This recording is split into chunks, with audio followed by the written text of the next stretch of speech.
Pour joindre l'émission On s'investit, composez à Montréal le 514-524-3708, à l'extérieur au 1-866-450-3000 ou encore par courriel à onsinvestit@tva.ca.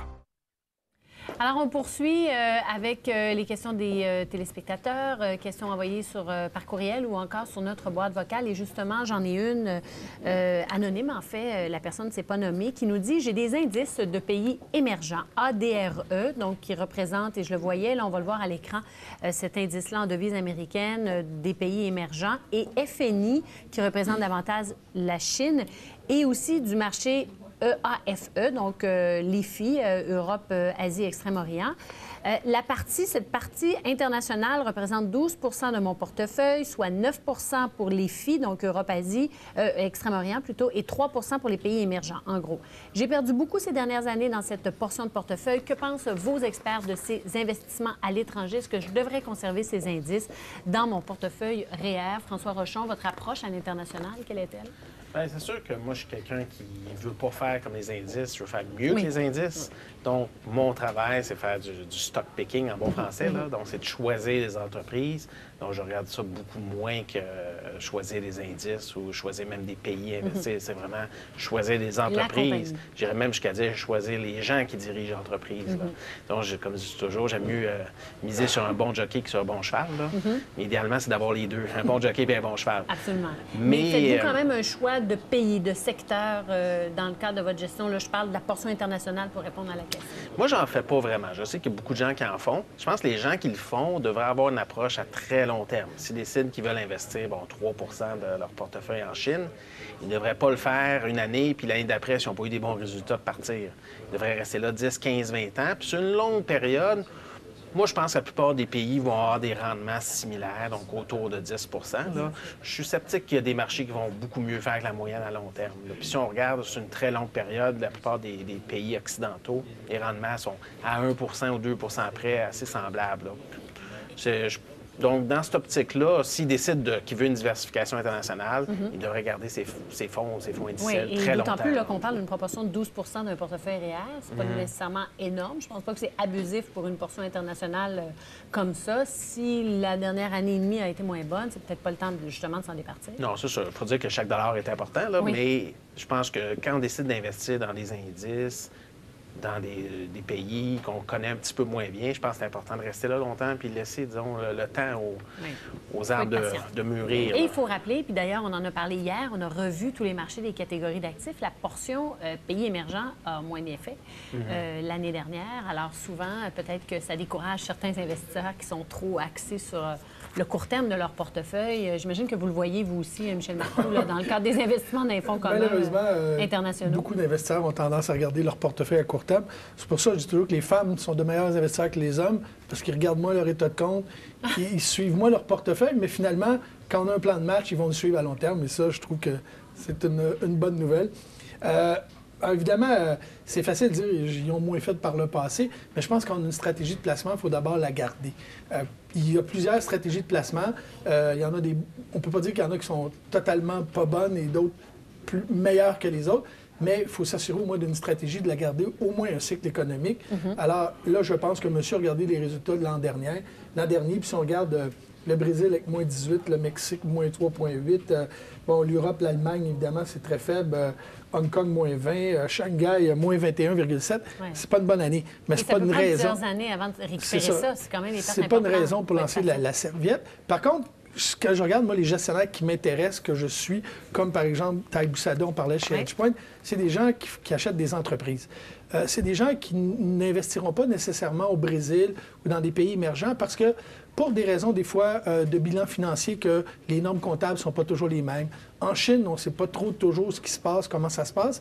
Alors, ils vont préférer acheter des entreprises américaines, canadiennes, qui font des affaires dans ces pays émergents-là, où on sait que le bilan est fiable, on connaît les gestionnaires, on connaît leurs prévisions, mais on connaît surtout les chiffres, on sait qu'ils sont réels et fiables. Alors, moi, je fais très attention à ce genre-là. Évidemment, d'en avoir un petit pourcentage de son portefeuille, c'est sûrement pas de mauvaise idée, mais on voit qu'à long terme, de plus en plus, les pays sont à peu près toutes corrélées, les Ben oui, rendements. c'est ce que vous Donc, dites aussi. quand ça baisse en Europe, ça baisse partout. Quand ça baisse en Amérique du Nord, tout le monde en souffre un peu.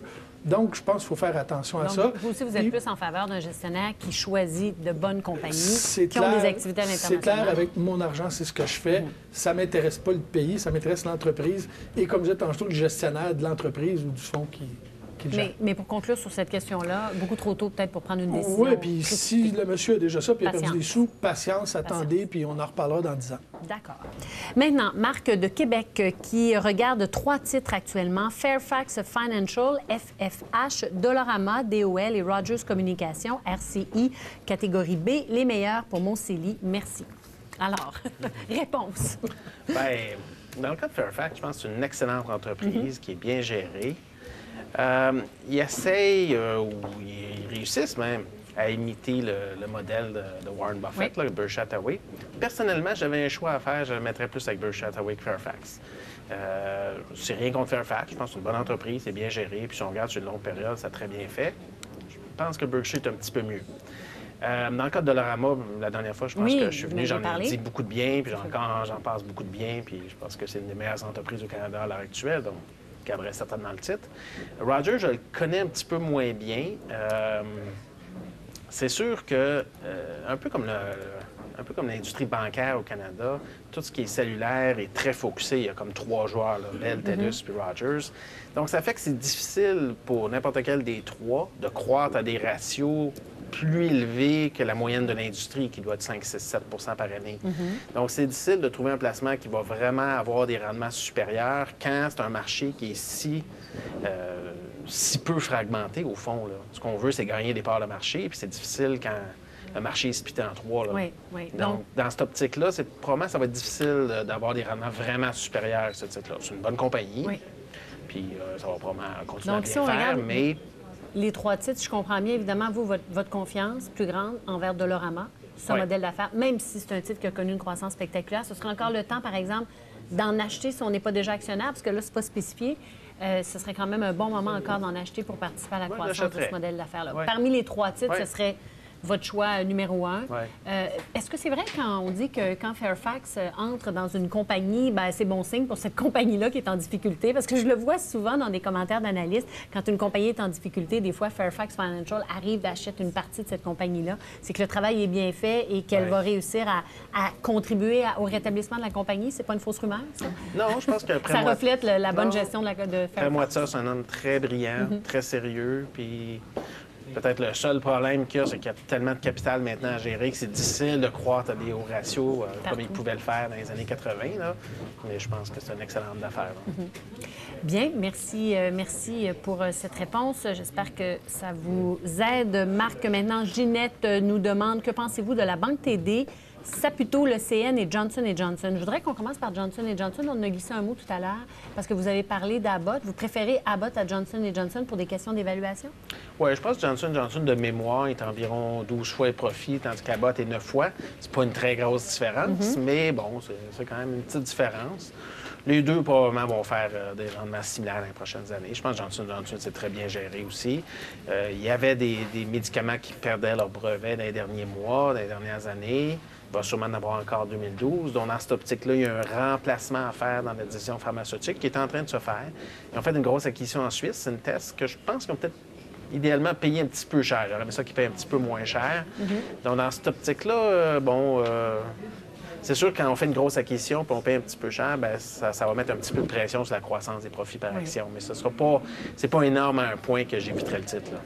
D'accord. Mais à choisir entre les deux, vous préférez Abbott? Parce qu'entre Ben, autres, je pour pense ce potentiel de scission là, de Ouais. la compagnie en deux entre le pharmaceutique et les autres produits, si vous aviez un choix à faire, ce serait Si j'avais un choix à davantage. faire, ça serait Mais il y a abattable. du potentiel pour Johnson & Johnson. Je pense que les deux vont très bien récompenser l'actionnaire. JNJ, le titre est à 65 $.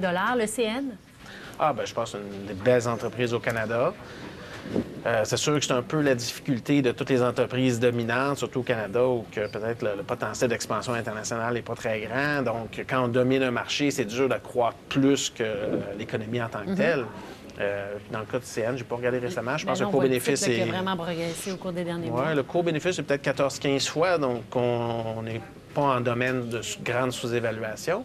Donc, probablement que la croissance du titre va suivre la croissance des profits par action, qui risque d'être entre 8 et 9 dans les prochaines années. Ça va être un bon titre, sans être Compagnie spectaculaire. bien gérée, Ouais. ça rentre dans vos critères, justement, ouais. de gestion d'entreprise. J'ai beaucoup de regrets de ne pas avoir acheté ça il y a une dizaine d'années. Hein. Ben, Écoute, la progression que ce titre-là a connue, quand même, c'est assez. des fois, je me réveille la nuit là, en sueur en pensant à CN. En passant à son président. L'ancien président du CN qui devrait... Oui. Bon, on a parlé qu'il prenne celui du CP, Ben alors là, peut-être que... ça brasse du côté du CP. Ouais. C'est des compagnies quand même différentes. Je pense qu'on félicite beaucoup tout le travail de gestion de coûts, justement, et d'efficacité du CN, ce qui ne s'est pas déroulé au CP. Là. Je connais moins on CP. voit où on en est rendu Je actuellement. connais moins CP, mais CN, ça a été une gestion extraordinaire les 10-12 dernières années. C'est probablement les plus grands succès, je pense, de l'histoire corporative canadienne. Hein. Et donc, toujours temps peut-être d'embarquer. En tout cas, si on est actionnaire, je comprends qu'on conseille. Embarquer dans le train. D'embarquer dans le train, justement, à presque 80 $. Je vois que la cible, en tout cas, à court terme, est à 81 $, mais à plus long terme, vous pensez que c'est toujours un bon choix pour dormir en paix? Comme je dis, je pense pas que ça va être un rendement grosse exceptionnel, mais c'est certainement une des meilleures entreprises au Canada. Il n'y a pas un certain Croissance inconnu, Bill peut-être un peu Gates, qui plus. l'année passée a beaucoup acheté d'actions du ça fait CN, des d'ailleurs. années, ouais. Ça fait des années qu'il achète. Ah, oui. ouais. Bill Gates est je pense qu'il est le plus gros actionnaire ou un des oui. gros actionnaires de... Puis ça fait longtemps. Il a été beaucoup plus smart que moi là-dessus. là.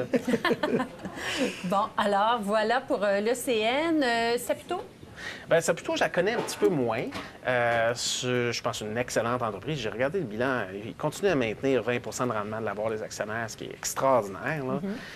C'est bien géré. Moi, personnellement, je suis un grand fan de la division Vachon. Là. Des ouais, j'en mangerai tous les jours.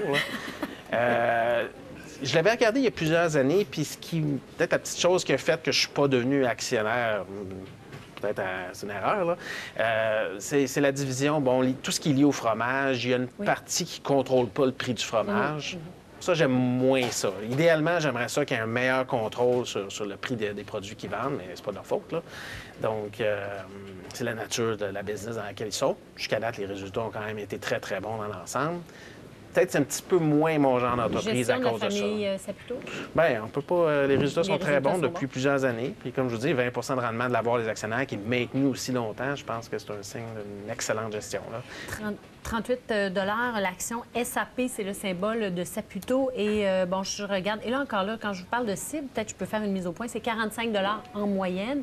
Mais justement, vous parliez des prévisions des analystes pour l'ensemble des marchés boursiers. Je disais récemment que quand on parle d'une cible, en principe, je devrais tout vous dire ce que chaque analyste dit derrière cette cible-là pour bien l'interpréter. Alors, je vais vraiment être prudente, mais quand même, ça peut nous donner peut-être une direction. Ça nous indique une sous-évaluation. C'est peut-être comme ça qu'il faut le prendre, ou une sur-évaluation du titre, mais il faut quand même être prudent. La Banque TD, pour terminer, pour Mme Ginette, qu'est-ce que vous regardez du côté des banques? Bien, je dirais, les banques canadiennes, il y a deux choses qui me retiendraient, là, en général. D'abord, c'est un marché, comme j'ai dit, qui est peu fragmenté, donc c'est très dur de croître des profits plus que l'économie. Deuxième chose, je pense que les prochaines années vont être un petit peu plus difficiles que les gens s'attendent, surtout parce que l'immobilier canadien est trop cher, puis il y a une place pour la correction. Dans le cas de TD, si je n'avais une à choisir parmi les 6 grandes banques, ça serait celle-là, parce qu'ils font un travail extraordinaire au sud de la frontière. Ils ont une très bonne croissance aux États-Unis. J'étais à New York récemment, puis il y a plein de banques TD, puis on a l'air de vraiment faire un excellent travail. Donc, dans cette optique-là, je pense s'il y a une petite crise financière au Canada, ils risquent d'être moins affectés, puis ils vont plus profiter probablement du retour de l'économie américaine que les autres banques canadiennes. Et même, évidemment, c'est à plus petite échelle, mais même au Québec, il y a un effort vraiment supplémentaire du côté de la TD de développement. Là, on l'a vu avec ses offres d'horaires flexibles, pratiquement 7 jours sur 7 de service. Je pense que c'est la seule à offrir à ce point-là. Je n'avais une à choisir. Donc, il y a un côté très agressif, en tout cas, de développement du côté de la TD. Je ne suis pas un grand fan des banques canadiennes à l'heure actuelle, mais je n'avais une à prendre, ce serait celle-là. Ce serait la TD. Très bien. Le titre est à 77 $. On quitte là-dessus. On se quitte là-dessus. Merci à vous deux d'avoir été là. Merci pour vos conseils judicieux et je vous retrouve demain pour une autre émission d'On s'investit.